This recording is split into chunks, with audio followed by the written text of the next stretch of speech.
ॾिसी रहिया आहियो सिंध ग्रीन न्यूज़। मां आहियां गुलज़ार मंचांडियो। ख़बरुनि जो सिलसिलो जारी आहे। हाणे ख़बरूं शामिल कंदासीं।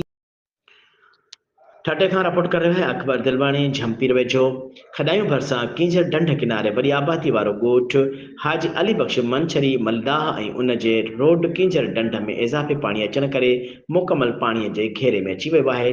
तहरीक अमुन सिंध झम्पीर जे सदर सदाम मेहबर मीडिया खे ॿुधाईंदे चयो आहे त कींझर ढंढ में पाणी वधण जे करे ॻोठाणनि जो ॿाहिरि निकिरण में मुश्किल बणिजी वियो आहे। पाणी वधण करे हाणे गाॾियूं अंदरि वञण बि बंदि थी वियूं आहिनि, जंहिं करे ॻोठाणा घरनि खां ॿाहिरि बि वॾे पंधु करे पाणी झागे निकिरण ते मजबूर बणियल आहिनि। पर ज़िले इंतिज़ामिया ठठो अञा ताईं को बि नोटिस न वरितो। नई ॻोठाणनि खे पाणीअ खां बचाइण लाइ को मुतबादिल बंदोबस्तु करे सघी आहे। उन सिलसिले में कींझर ढंढ में आयल इज़ाफ़ी पाणीअ जे गहरे में आयल झम्पीर लॻे खॾायूं भरिसां कींझर ढंढ किनारे आबाद ॻोठ हाजी अली बख़्श मंछरी मल्ला साडा 300 घरनि ते मुश्तमिल क़दीमी ॻोठ आहे, जेको हिन वक़्तु कींझर ढंढ में वधीक पाणी अचण करे ॻोठ समेत संदन रस्तो बि मुकमल पाणी हेठि अची वियो आहे, जंहिं करे हू घरनि खां शहर ताईं बि पहुची नथा सघनि।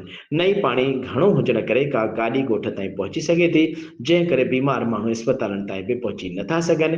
हुननि चयो त ॿाहिरि रहण लाइ वटनि मुतबादिल जॻह बि न आहे, जंहिं में आरज़ी रहाइश अख़्तियार करे सघिजे।